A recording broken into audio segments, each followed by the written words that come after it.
Old man gravity. Out in California, when you meet a man who feels down in the mouth and ask how it is with him, he doesn't tell you that his digestion is bad or his liver is off color, but, more likely, he will say old man gravity's got me. Sinbad the sailor had the same idea way back in the times when the Arabian Nights were new. He called it the old man of the sea, but it rode his shoulders just like old man gravity does today. What is this old man? When you lack ambition, when you feel discouraged and the world seems all awry, it isn't the fault of your liver. It's old man gravity.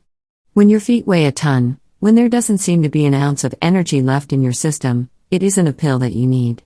It's some way of knocking old man gravity off your shoulders. Who is he?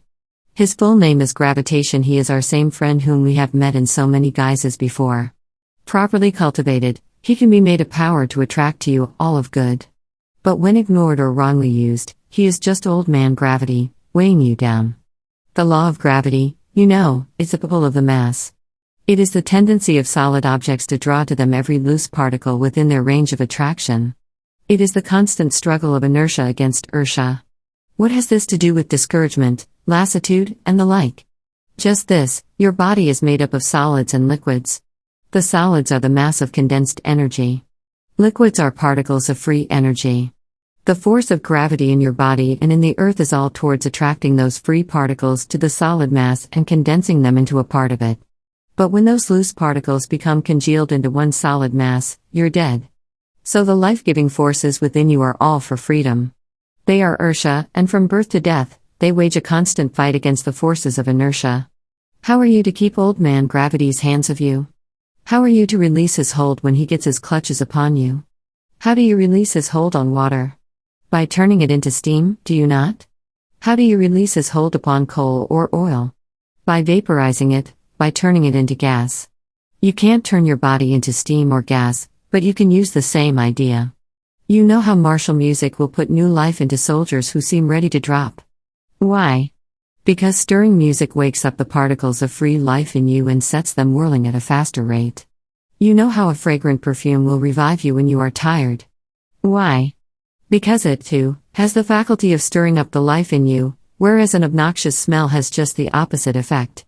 You know how a bright, sunshiny morning fills you with pep, whereas a gray, cloudy day gives you the blues. Why? Because sunshine wakens the life in you and makes it expand. Love, laughter, happiness, and praise all stimulate the free life in you, all make you feel better, regardless of what condition you may have been in before.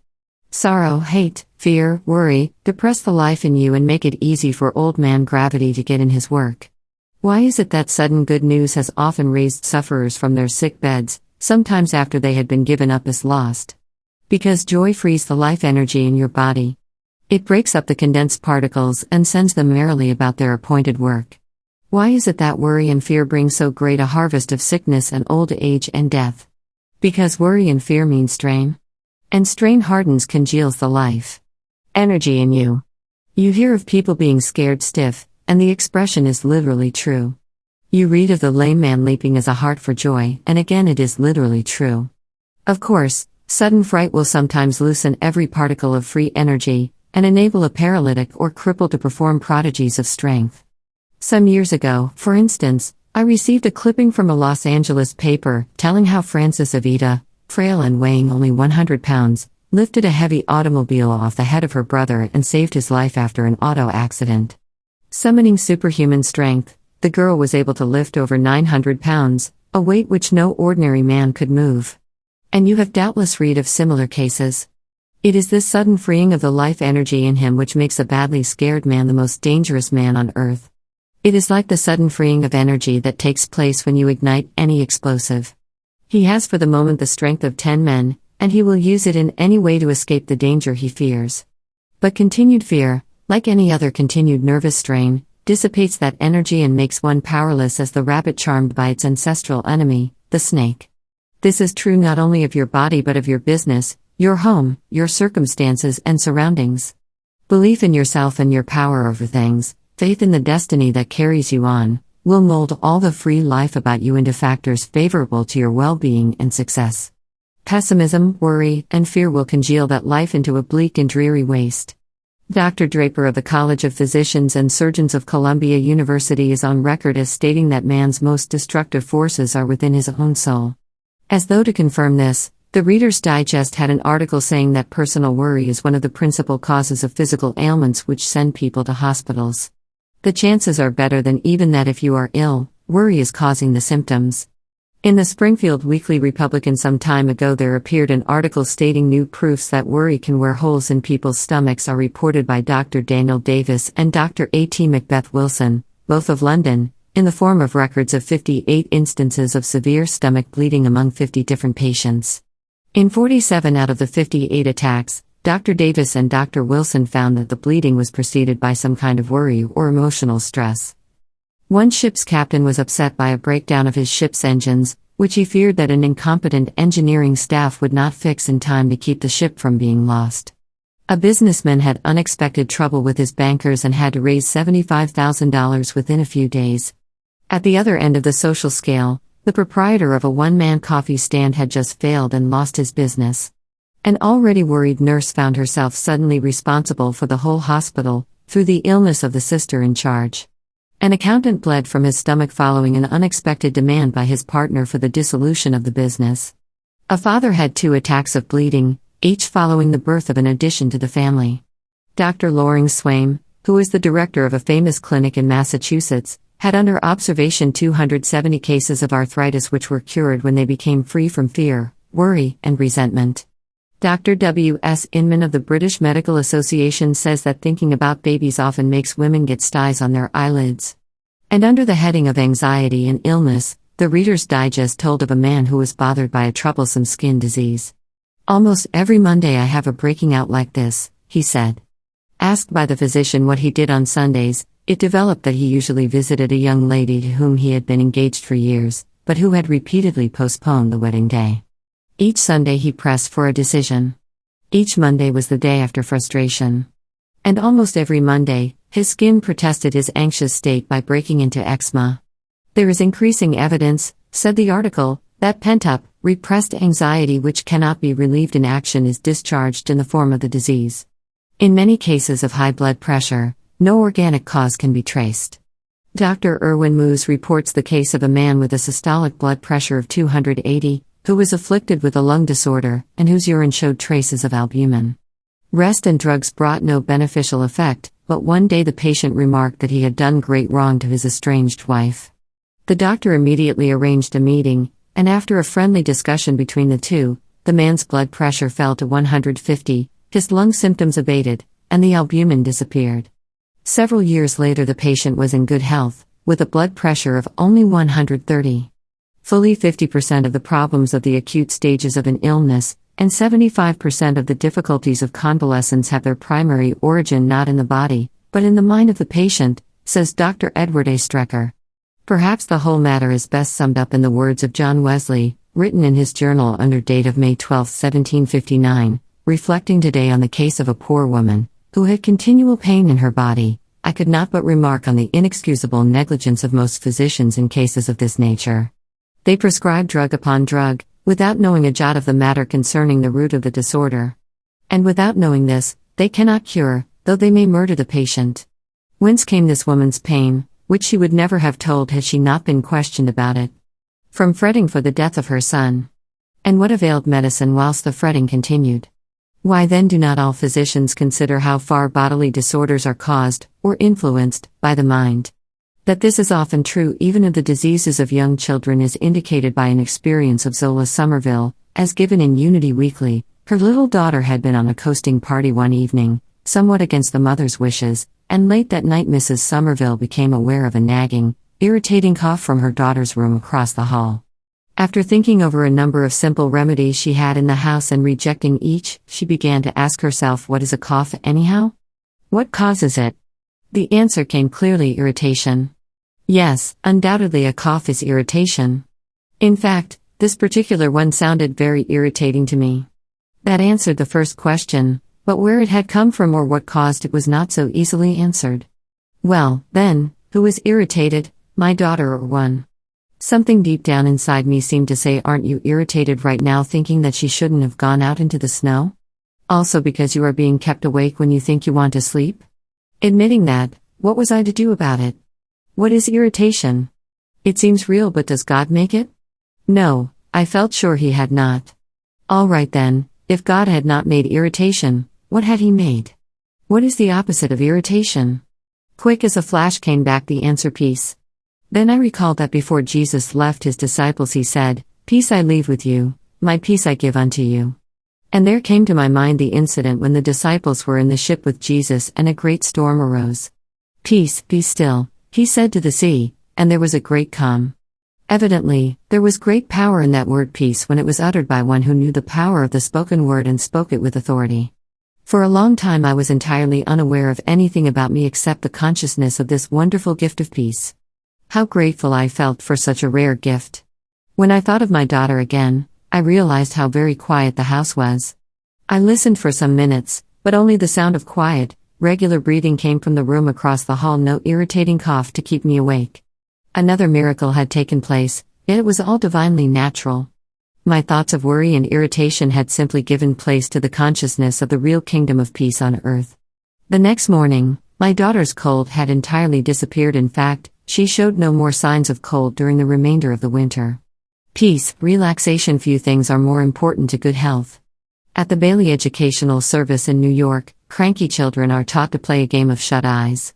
First, the teacher, then the child, closes his eyes and keeps them closed for half a minute or so. Gradually this is extended to relaxing the arms, the hands, the legs, and the feet. Relaxation, it is explained, does not work miracles, nor are the benefits noticed at once. But gradually the child learns to do it himself. He rests himself and recharges his nervous system. Temper, tantrums, and crankiness disappear. To be able to teach your own child, you must first learn how to relax yourself. The first thing to do, explains the school, is to sit in a comfortable chair or couch. Fold the hands easily in the lap, or let them rest on the sides of the chair, completely limp. The eyes should be closed, the lips permitted to part, the head to fall to one side, where it is supported by the shoulder. The feet should be crossed at the ankles, the soles outward. Every muscle should slacken. Such relaxation, if only for half a minute, provides remarkable rest. It is impossible for a thoroughly relaxed person to become angry, declares the head of the school.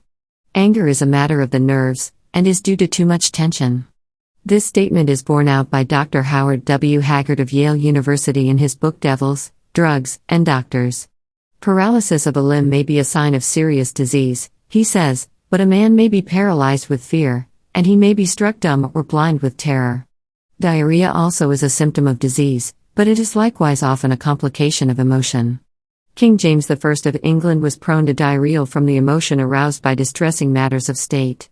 The excessive secretion of saliva, called salivation, may occur in disease, while in fever the mouth may dry out and become parched. The saliva is also secreted excessively when savory food is merely thought of, and the mouth dries out with fear. This last is shown by the glass of water put before the public speaker. He drinks before he speaks because he is frightened, and afterward because he has dried his mouth by talking. The dry mouth of fear was one of the early legal tests, a form of an ordeal. The mouth of the defendant was filled with flour. If he was innocent and felt no fear, his saliva flowed and he was able to swallow the flour. If he was guilty, his fear kept his mouth dry and he choked. Vomiting may come from illness, and it may also come from fear or the smell of some disgusting substance. The pressure of the blood in the artery rises slowly as the kidneys harden with age, but it also rises even from the emotion caused by having a physician apply the apparatus to determine its height. The blood of a man with diabetes contains an abnormal amount of sugar and some of it finds its way into his urine. Strong emotions suffered in restraint may temporarily cause both of these symptoms, as in the football substitute sitting on the sidelines, or the student faced with a difficult examination. Most of the symptoms of the disease can be counterfeited by the influence of the nervous system upon bodily functions. Mental irritation or depression can produce dyspepsia, jaundice, or a general decline. Fright may produce palpitation of the heart, and heart failure has resulted from business reverses. After cities are destroyed by earthquakes, men and women are found dead who show no signs of injury. The modern surgeon is worried about the patient who faces an operation with the conviction that he will die.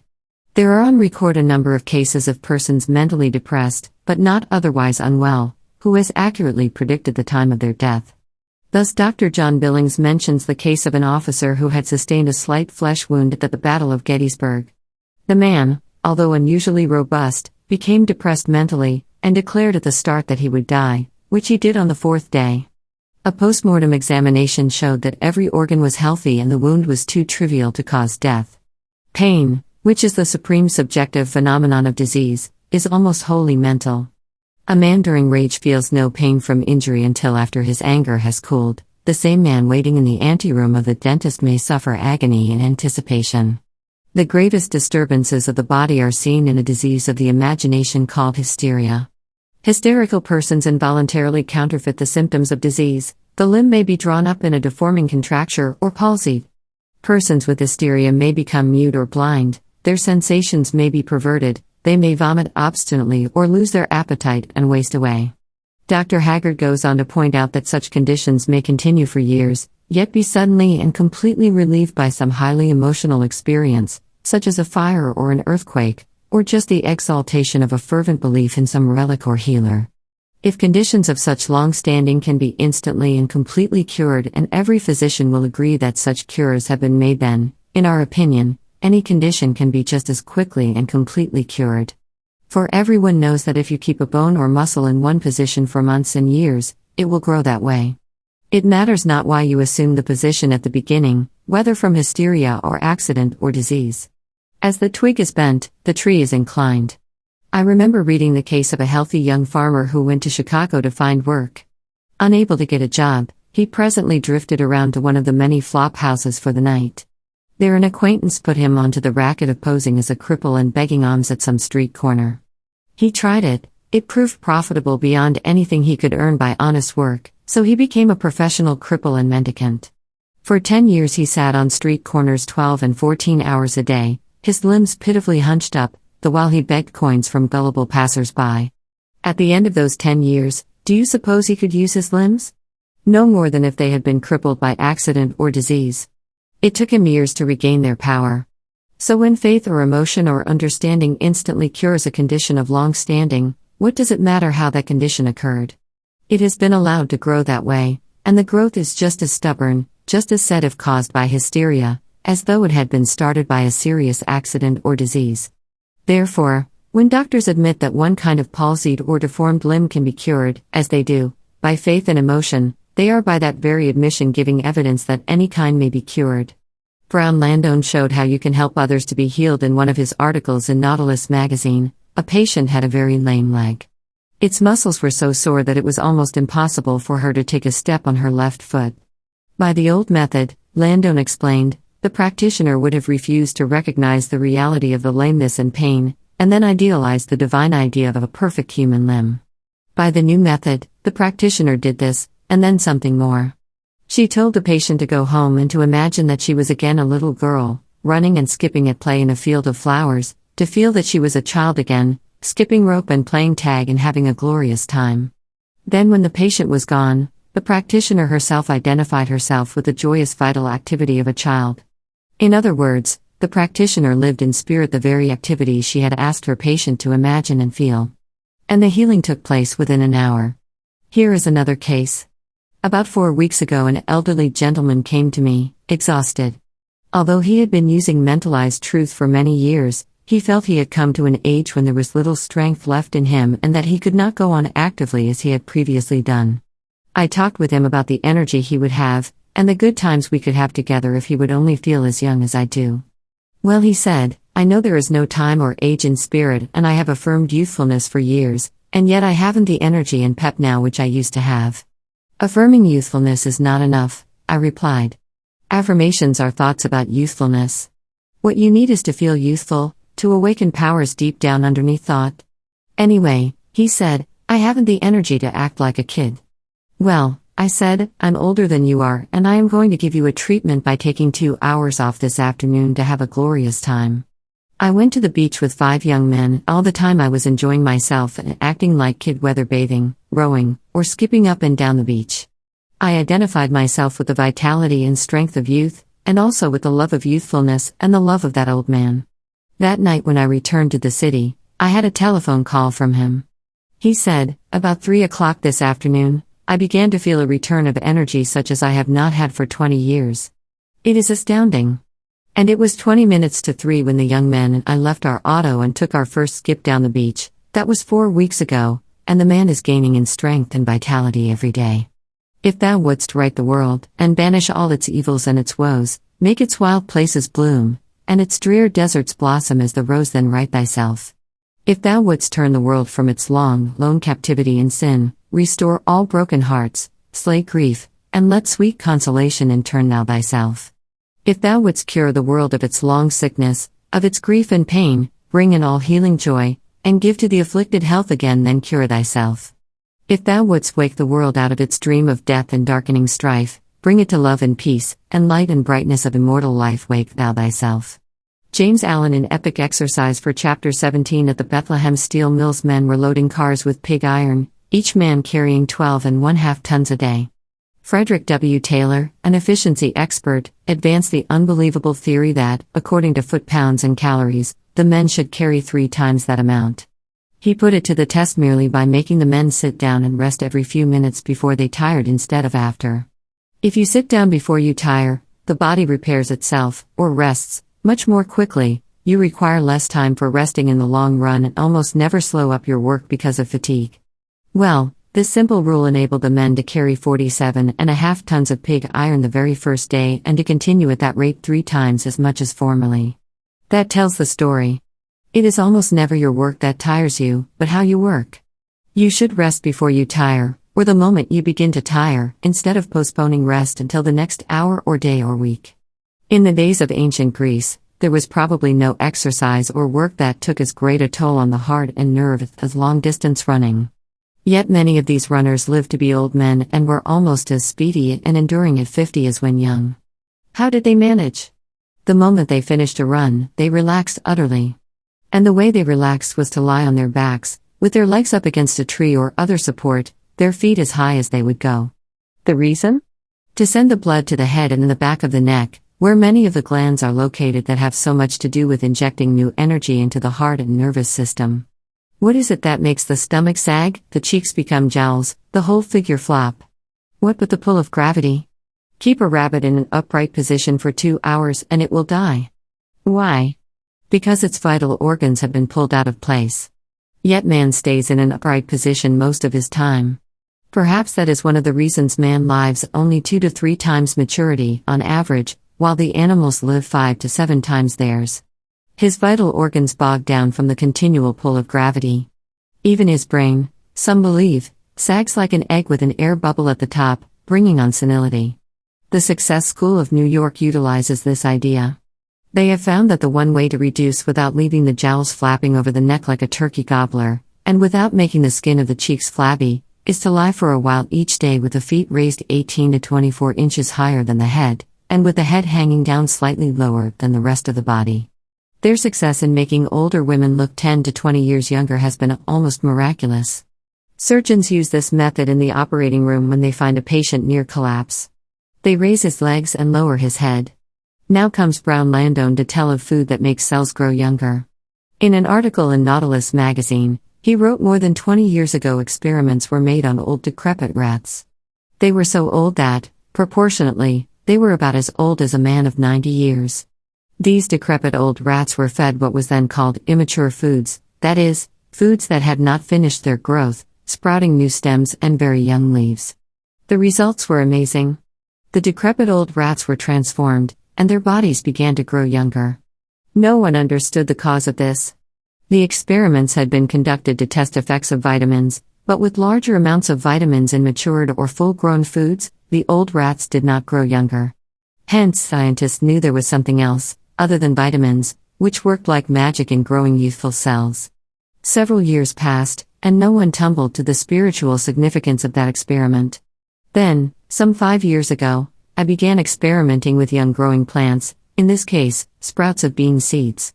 I had used sprout foods for more than a generation but had no proof of what caused them to be of value. At about the same time, other scientists discovered a root auxin in plant roots. When they extracted this auxin from the tip of a young growing root and pasted it on the edge of a leaf, roots grew even on the edge of the leaf. This is the miracle of oxen and foods. They induce growth after their own kind of activity. A root oxen will grow roots, and a youth oxen will grow youthful cells. Youth-growing substances from new-growing sprouts will induce cells to grow younger. That is, there is something in the chemical substances of a youth-growing oxen in which, when you eat it as food, makes the cells of your body reproduce younger cells instead of older cells. The best oxen foods I know of are found in mung bean sprouts. Mung beans are Chinese beans. But Landon went on to point out that foods are but one phase of growth and change. What you think, your emotions, your desires, and ideals are even more important. Take hold of healing with your whole spirit, and like Jacob of old, make up your mind, I will not let thee go except thou heal me. Join with all the hosts of heaven in declaring that only the good is true, and that good health everywhere is made manifest. Life abundant quickens me now. Love all-powerful heals me. God's strong, pure life is now active in and through every cell in my body. His perfect image of my every organ is now vitalized in me in perfect form. By the power and authority of Jesus Christ, every cell in my body is vitalized and restored. I have come to Him and I am healed.